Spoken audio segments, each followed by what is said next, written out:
Hi friends, welcome to my channel. ఈ రోజు మనం ఈ వీడియోలో the story of pearl girl episode 14 ని చూద్దాము. లాస్ట్ ఎపిసోడ్ లో 8 మాస్టర్ కళ్ళు తిరిగి పడిపోయాడు కదా. ఇప్పుడు అతని దగ్గరికి షీజు వెళ్తూ ఉంది. అసిస్టెంట్ షీజుని లోపలికి వెళ్ళడానికి అలో చేయడం లేదు. అది చూసి షీజు, ఆయన ఈ మెడిసిన్ వేసుకుంటే వెంటనే రికవర్ అయిపోతారు, దీన్ని అతనికి ఇవ్వండి అని షీజు అంటూ ఉంటే అది విని అతను 8 మాస్టర్ కి మెడిసిన్ ఇస్తూ ఉన్నాడు. లైట్ గా ఇప్పుడు అతనికి మెలకు వస్తూ ఉంది. ఈ మెడిసిన్ వేసుకుంటే మాస్టర్ లేస్తారని మీకెలా తెలుసు? ఇది ఏం పాయిజన్ అని అసిస్టెంట్ అడుగుతూ ఉంటే ఇదేమి పాయిజన్ కాదు, మా ఫ్యామిలీలో ఒక వింత వ్యాధి ఒకటి ఉంది, కానీ దాని గురించి బయట ఎవరికీ తెలియదు. ఆ వ్యాధి లక్షణాలు కాస్త బయటపడగానే ఈ మెడిసిన్ ని తాగిపిచ్చేస్తే అది వెంటనే క్యూర్ అయిపోతుంది, అందువల్లే నేను దీన్ని ఇవ్వమని చెప్పాను అని షీచి అంటూ ఉంటే సరే ఓకే అనేసి తనని రూమ్ లోకి అలో చేస్తూ ఉన్నాడు. ఇప్పుడు షీజు తన రూమ్ లోకి రాగానే ఇంతకు మీరేం చేశారు అని పని పిల్ల అడుగుతూ ఉంది. నేను ఆల్రెడీ దీని గురించి విన్నాను, మా నాన్న ఒకసారి దీని గురించి నాతో చెప్పారు. ఈ 8 మాస్టర్ కి వైన్ అలర్జీ ఉందంట, అది తాగితే అతనికి సెట్ కాదంట. ఆ వైన్ నేను మార్నింగ్ మీ దగ్గర కొనుక్కోరమ్మని చెప్పాను. సేమ్ ఆ వైన్నే మనం అందరము తాగాము, కానీ మనకు అలర్జీ ఏం లేదు కాబట్టి మనకేమీ కాలేదు. కానీ ఆయనకి కాస్త అలర్జీ ఉండడం వలన ఆయన కళ్ళు తిరిగి పడిపోయారు. కానీ టైం బాగుంది కాబట్టి అతను మన ఫ్యామిలీ టోకెన్ ని చూసి మనకి రెస్పెక్ట్ ఇచ్చారు, లేకపోయి ఉంటే ఇక్కడున్న వాళ్ళందరూ మనకి రెస్పెక్ట్ ఇవ్వకుండా ఉండేవాళ్ళు. ఇప్పుడు మనం చెప్పిందంతా ఇక్కడున్న వాళ్ళు నమ్మడం స్టార్ట్ చేసి ఉంటారు అనేసి షీజు ఏదో ప్లాన్ చేసుకుంటూ ఉంది. ఇక్కడేమో మోషి, జింగ్ అలానే రిమైనింగ్ అందరూ కలిసి యూలింగ్ కి, అదే ఆ 8 మాస్టర్ ఎక్కడైతే ఉన్నారో ఆ ఊరికి బయలుదేరుతూ ఉన్నారు. అప్పుడు మోషి దగ్గరికి 2 అమ్మాయిలు వస్తున్నారు. ఇంతకు ముందు మోషి బేస్మెంట్ లో ఉన్నప్పుడు ఇద్దరు ఫ్రెండ్స్ గా ఉండేవాళ్ళు కదా, వాళ్లే వీళ్ళు. వాళ్ళు ఇప్పుడు మోషి దగ్గరికి వచ్చి మేము ఇక్కడ నుండి బయలుదేరదామని అనుకుంటున్నాము, ఎందుకంటే మీరు చాలా దూరంలో ఉండే ఊరికి వెళ్ళబోతున్నారు, పైగా మీరు అక్కడ నుండి ఎప్పుడు రిటర్న్ అవుతారో కూడా మాకు తెలియదు. మా ఊరు ఎలాగో ఈ ప్లేస్ కి కాస్త దగ్గరలోనే ఉంది కాబట్టి మేము మా ఊరికి వెళ్ళిపోతామని అంటూ ఉంటే సరే ఓకే మీరు వెళ్ళేసరండి, నన్ను ఇన్ని రోజులు చాలా బాగా చూసుకున్నారు, చాలా చాలా థ్యాంక్స్ అని మోషి అంటూ ఉంది.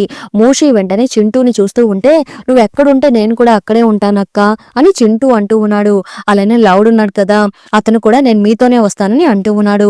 వాళ్ళందరినీ చూసి మోషి హ్యాపీగా నవ్వుతూ ఉంటే వెనకాల నుండి జింగ్ వస్తున్నాడు. అన్ని రెడీ అయిపోయాయని అడుగుతూ ఉన్నాడు. మోషి, జింగ్ ఇద్దరు కాస్త అక్వర్డ్గా బిహేవ్ చేస్తూ ఉన్నారు, ఎందుకంటే నిన్న రాత్రి ఇద్దరు ఫుల్ గా తాగేసి ఏదేదో వాక్కుంటూ ఉన్నారు కదా, అందువల్ల మోషి సిగ్గుపడుతూ అక్కడ నుండి పరుగులు తీస్తూ ఉంటే అది చూసి జింగ్ నవ్వుకుంటూ ఉన్నాడు. నవ్వేసి అయ్యయ్యో నేనేంటి ఇలా నవ్వుతున్నాను, మనం ఇలా నవ్వకూడదు, ఎప్పుడు సీరియస్ గానే ఉండాలి కదా అనేసి తన ఫేస్ ని సీరియస్ గా మార్చుకొని అక్కడ నుండి వెళ్లిపోతూ ఉన్నాడు. ఇక్కడేమో రానా అలానే అసిస్టెంట్ ఇద్దరు కలిసి నెక్స్ట్ ఎక్కడికి వెళ్లాలో తెలియక బండిలో వెళ్తూ ఉంటే అసిస్టెంట్ వెంటనే ఆ అమ్మాయి పొద్దున్నే వెళ్లిపోయింది, కనీసం మీ దగ్గర ఒక మాట కూడా చెప్పలేదు, మీరెందుకు ఇంకా అమ్మాయి గురించి తలుచుకుంటూ ఉన్నారు, ఎలాగో మనం వచ్చిన పని కూడా పూర్తయిపోయింది, మనం ఇంకా ప్యాలెస్ లోకి వెళ్లిపోదామని అంటూ ఉంటే లేదు లేదు నేను తన దగ్గరికి వెళ్తానని రానా అంటూ ఉన్నాడు. ఇక్కడేమో జింగ్ మోషిని తన బండిలో కూర్చోబెట్టుకుంటున్నాడు. ఒక టీ ప్రిపేర్ చేసి ఇవ్వు అని జింగ్ అడుగుతూ ఉంటే టీ పౌడర్, షుగర్ అన్ని వేసి ఇది ఓకేనా అని మోషి అడుగుతూ ఉంది.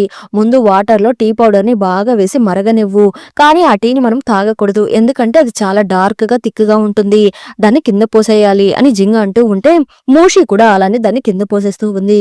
సెకండ్ టైం మళ్ళీ టీని బాయిల్ చేస్తూ ఉంటే సెకండ్ టీని కూడా మనం తాగకూడదు, ఇది కూడా కాస్త స్ట్రాంగ్ గానే ఉంటుంది, దాన్ని ఒక బౌల్లో ఫిల్టర్ చేసి ఆ టీ గ్లాసెస్ అన్నిటిని అందులో కడగాలి, అప్పుడే ఆ గ్లాసెస్ మంచి టీ స్మెల్ వస్తాయని జింగ్ అంటూ ఉంటే ఇదేంటి కాస్త కొత్తగా ఉంది అనేసి మోషి సేమ్ అలానే చేస్తూ ఉంది. ఇప్పుడు థర్డ్ టైం టీ ప్రిపేర్ చేస్తున్నావు కదా, దాన్ని ఆ గ్లాస్ లో పోసి నాకు ఇవ్వు అని జింగ్ అడుగుతూ ఉంటే మోషి సేమ్ అలానే చేసేసి మీరు ఇంత ప్రిక్కీ పర్సన్ అయి ఉంటారని నేను ఎప్పుడూ అనుకోలేదు, నువ్వు ఖాళీగా ఉన్నావు కదా అందుకే అలా చేయమని చెప్పానని జింగ్ అంటూ ఉన్నాడు. అలా అయితే ఇది కరెక్ట్ ప్రొసీజర్ కాదా అని మోషి అడుగుతూ ఉంటే ఇది కరెక్ట్ ప్రొసీజర్నే, కానీ నేను ఇంత కష్టపడి టీ ప్రిపేర్ చేసుకుని తాగను, కానీ నువ్వు ఎలాగో ఖాళీగా ఉన్నావు కదా నీకు కాస్త పని చెప్దామని ఇలా చేశానని జింగ్ అంటూ ఉన్నాడు. అది విని మోషికి కోపం వస్తూ ఉంది, కానీ కంట్రోల్ చేసుకుని పర్లేదు కనీసం ఈ ప్రొసీజర్ అన్నా తెలుసుకోగలిగాను అనేసి నేను మీకు ఒక స్పెషల్ టీని ప్రిపేర్ చేసిస్తాను, అది బాగా కాస్ట్లీ టీ కాబట్టి దానిని నేను టేస్ట్ చేయదలుచుకోవడం లేదు, మీకోసమే ప్రిపేర్ చేస్తున్నాను అనేసి జింగ్ కి కంటిన్యూగా టీ పోసిస్తూ ఉంది. జింగ్ కూడా దాన్ని తాగుతూనే ఉన్నాడు. మోషి మాత్రం ఎక్కడ తగ్గకుండా జింగ్ కి కంటిన్యూగా టీ పోసిస్తూ ఉంది. ఇక్కడేమో షీచి, చింటూ ఇద్దరు ఒక బండిలో వస్తూ ఉన్నారు. షీచి వాళ్ళ నాన్నని ఒక బండి మీద కట్టేసి తీసుకుని వెళ్తూ ఉన్నారు. ఇక్కడేమో చింటూ షీచితో నాకెందుకో జింగు, మోషి ఇద్దరు కలిసి లవ్ లో పడిపోతారేమో అని భయంగా ఉంది అని అంటూ ఉంటే ఏమి వాళ్ళిద్దరు లవ్ చేసుకుంటే ఏమవుతుంది అని షీచి అడుగుతూ ఉంది. లేదు లేదు, ఆ జింగ్ ఉన్నాడు కదా, అతను కాస్త ర్యాష్ పర్సన్, అతనికి మా అక్కని ఎలా ట్రీట్ చేయాలో సరిగా తెలియదు. కానీ రానా ఉన్నారు కదా, అతను చాలా మంచివాడు, పైగా మా అక్కని అతను చాలా బాగా చూసుకుంటాడు. నాకెందుకో మా అక్క రానాని పెళ్లి చేసుకుంటేనే హ్యాపీగా ఉంటుందని అనిపిస్తుంది అని చింటూ అంటూ ఉంటే, కొన్నిసార్లు సేమ్ క్యారెక్టర్స్ ఉన్న పర్సన్ ని పెళ్లి చేసుకునే బదులు కాస్త డిఫరెంట్ క్యారెక్టర్స్ ఉండే పర్సన్ ని పెళ్లి చేసుకుంటేనే లైఫ్ బాగుంటుంది అని షీచి అంటూ ఉంటే, ఏమో నాకు అదంతా ఇష్టం లేదని చింటూ అంటూ ఉన్నాడు. ఇక్కడేమో జింగ్ మూషిని వెళ్ళనివ్వకుండా కొన్ని నవరత్నాల్ని తీసి చూపిస్తూ దాని గురించి ఎక్స్ప్లెయిన్ చేస్తూ ఉన్నాడు.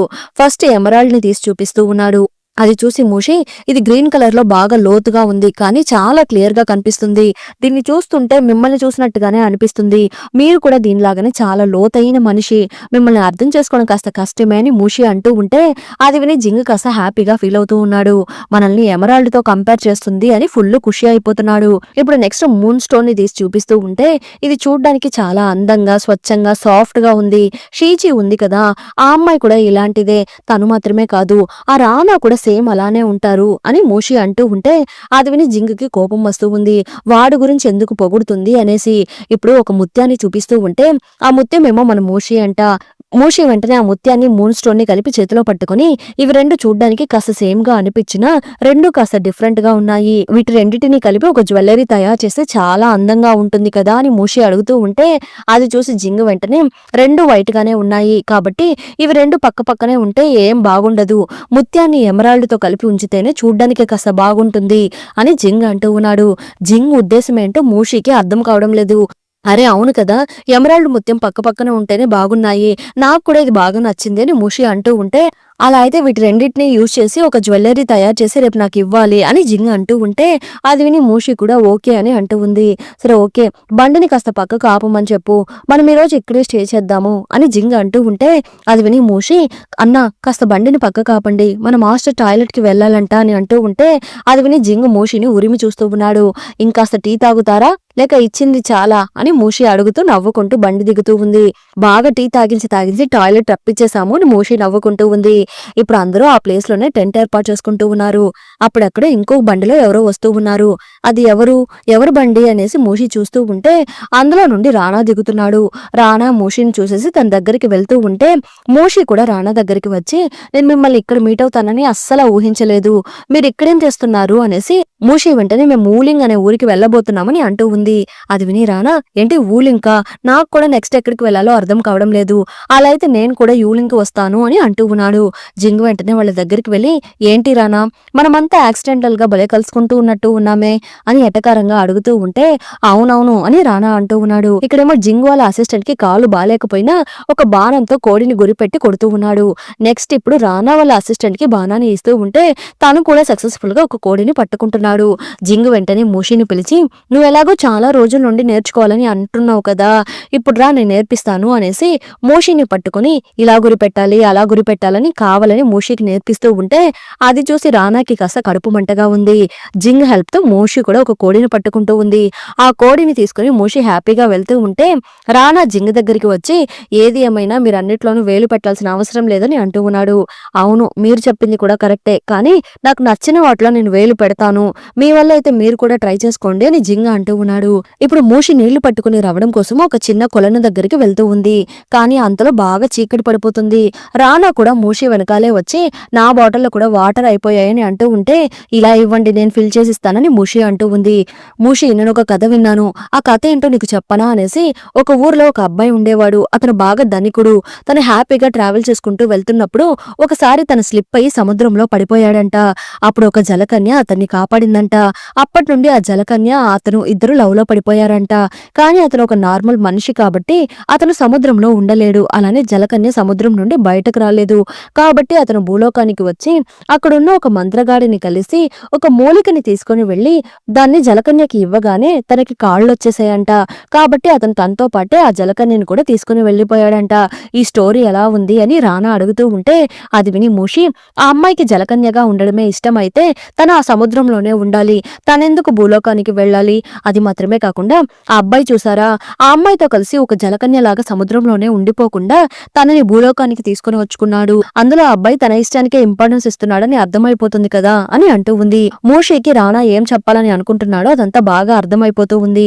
కాబట్టి తను ఇండైరెక్ట్ గా తన ఒపీనియన్ ని చెప్తూ ఉంది. అది విని రానా వెంటనే అలా కాదు, ఒకవేళ ఆ అబ్బాయి కూడా ఆ అమ్మాయితోనే కలిసి సముద్రానికి వెళ్ళడానికి రెడీగా ఉంటే అని రానా అడుగుతూ ఉంటే, అసలు ఈ లోకంలో అలాంటి మెడిసిన్నే లేదు, అది మన అందరికీ బాగా తెలుసు, కాబట్టి దాని గురించి అనవసరంగా థింక్ చేయాల్సిన అవసరం లేదు అనేసి మూషి అక్కడి నుండి వెళ్ళిపోతూ ఉంది. అది విని రానాకి మూషి తనని రిజెక్ట్ చేసేసిందని అర్థమైపోతూ ఉంది. అందువల్ల కాస్త అప్సెట్ అయిపోతున్నాడు.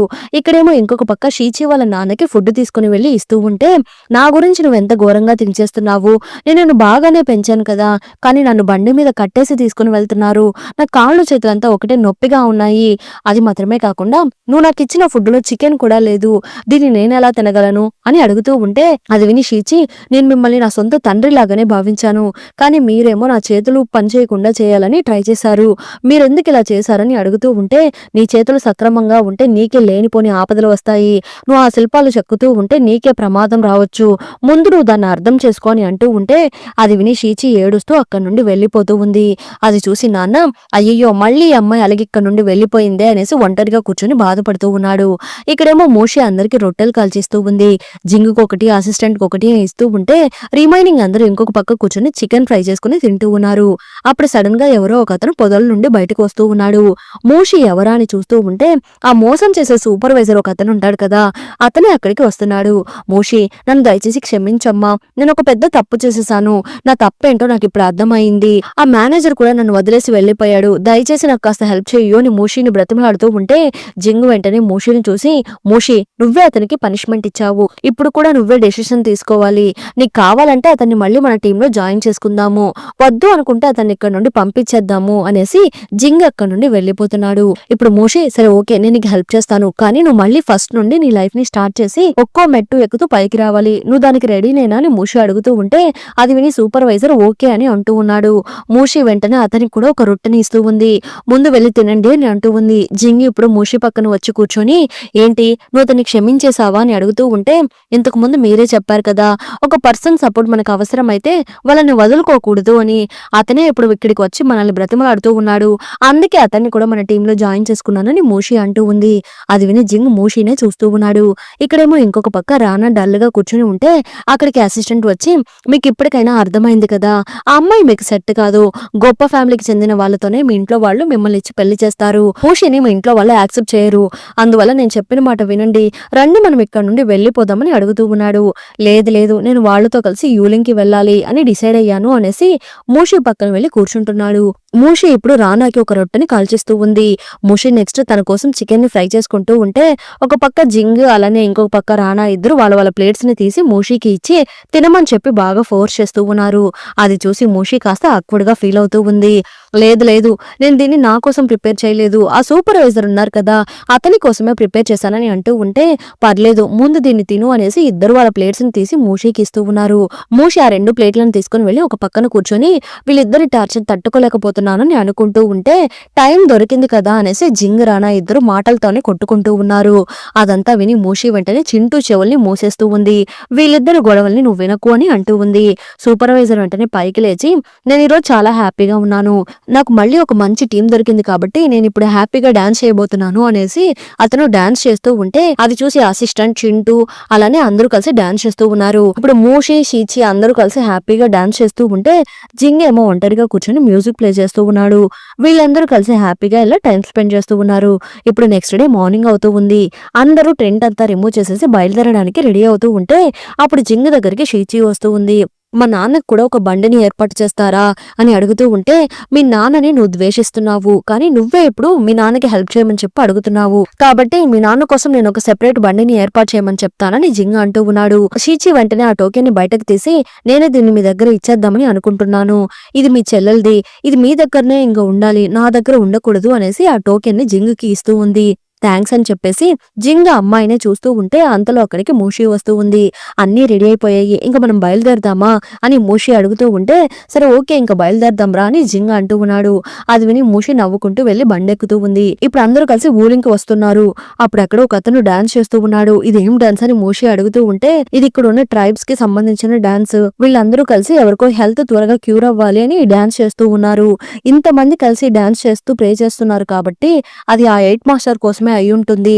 అతను చాలా మంచివాడని విన్నాను. అతను ఇక్కడున్న పేదవాళ్ళందరికీ అన్నం పెడుతున్నాడంట. ఒకవేళ అతనికే ఇప్పుడు హెల్త్ ఏమైనా ప్రాబ్లం అయి ఉండొచ్చు. అతని కోసమే వీళ్ళు డాన్స్ చేస్తున్నట్టు ఉన్నారని జింగ్ అంటూ ఉన్నాడు. వాళ్ళందరూ ఇప్పుడు వెళ్తూ ఉంటే అక్కడ గంజి ఇస్తూ ఉన్నారు. ఆ గంజి బాగా పల్చగా ఉంది.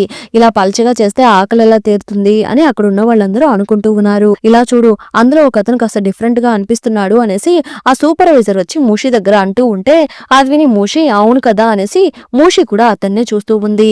ఇప్పుడు నెక్స్ట్ అక్కడ నుండి వెళ్తూ ఉంటే అక్కడ ఫైట్ ప్రాక్టీస్ చేస్తూ ఉన్నారు. అది చూసి జింగ్ వెంటనే మూషి నువ్వు జాగ్రత్తగా ఉండాలి అర్థమవుతుందా అని అంటూ ఉంటే ఓకే అని మూషి అంటూ ఉంది. లోపలికి వెళ్ళడానికి రెడీగా ఉన్నారా అని జింగ్ అడుగుతూ ఉన్నాడు. అంతటితో ఎపిసోడ్ ఎండ్ అయిపోయింది. మళ్ళీ నెక్స్ట్ ఎపిసోడ్ లో కలుద్దాం. ఈ ఎపిసోడ్ ఎలా ఉందో తప్పకుండా కమెంట్ చేయండి. ప్లీజ్ సపోర్ట్ చేయండి. Thanks for watching.